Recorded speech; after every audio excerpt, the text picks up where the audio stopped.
This is a portrait I call faith. Faith is an integral part of their journey, you all. I talk about the 4 pillars of equilibrium: body, mind, soul, and spirit.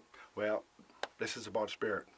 This is about our relationship with God, our relationship with the universe, with our Creator, with the divine intelligence. Whatever you choose to ascribe to that power that is bigger and larger than ourselves, that connects us with the universe, that connects us with every human and animal, every living thing on this planet. We are connected through that power of source. So it is a part of the journey.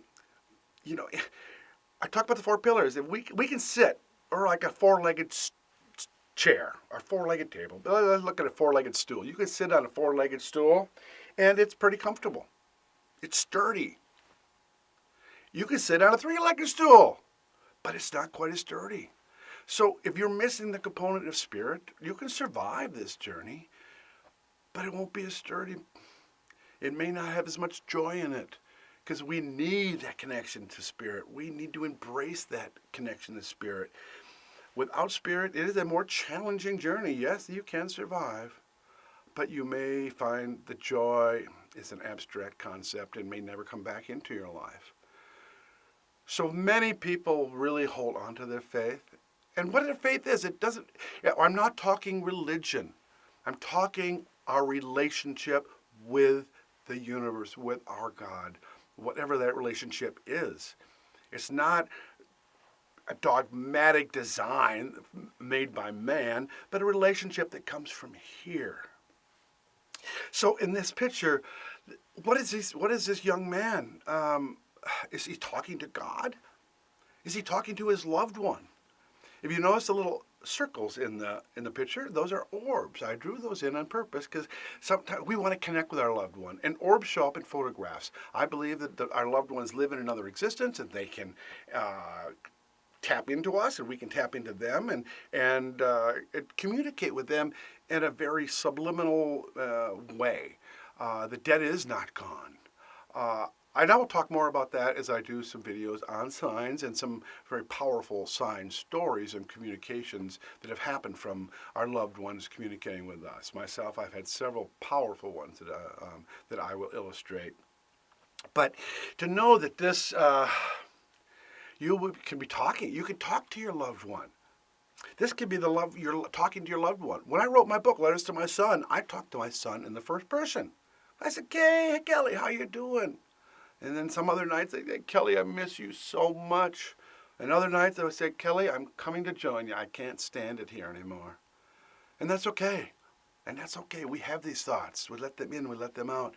But it's so important. Or if you don't pray, if you meditate, to find that quiet time. You could do this at the 4 o'clock bench, to have your quiet time and go into prayer or meditation.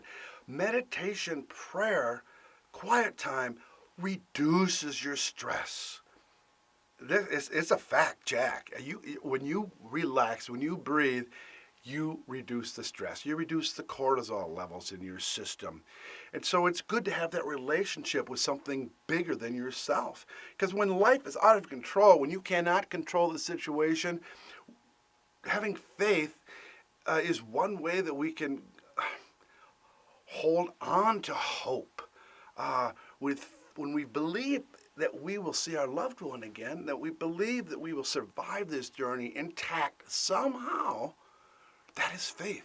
Faith that this will happen, that I will survive this journey, that I will see my loved one again. And I have that faith. I know that I will see my son. I will know I'll see my father, my sister, all my loved ones that have passed. I know that I will see them. And I know a lot of kids now through the years, children who have died from friends of mine that I know they're player up with Peter Pan, like in heaven. And Kelly's got lots of playmates, and I know I'll meet all his friends when I too journey up there. I'm in no big hurry, but I am also not afraid to go there, because it's all about love. We can just taste it here a little bit, but where they are, it's like, I assume it's just joy all the time. So we can connect into that. When you get a sign from your loved one, and you know that they're listening to your prayers, it lifts your spirit because you know that they're still around, that they are around us. And when people say, oh, they live in my heart. Well, they do live in your heart, but beyond that, they're continually at our side. I can hear my son answer me in my head. I talk to him in the first person. That is so empowering to talk to your loved one in the first person. I encourage that about all things except breathing. I always talk about breathing and drinking water, but to talk about your loved one in the first person. To get rid of was. I used to say I had a son, his name was Kelly. He died of cancer. Now I have a son, his name is Kelly. He's the uncle to my grandchildren. They talk about him in the first person. Dead is not gone. They can still be with us. And that kind of helps reduce the anxiety of the grief, knowing that they're not completely gone. It's not 100% grief, because grief is being bereft of something that you never have them again. And we are bereft of their bodies. We are bereft of being with them and hugging them and holding them and smelling them and being around them and hearing their voice with our ears. But we can feel them and hear them with our heart. And that, my friends, is what it's all about. It's all about heart. So turn on your heart light.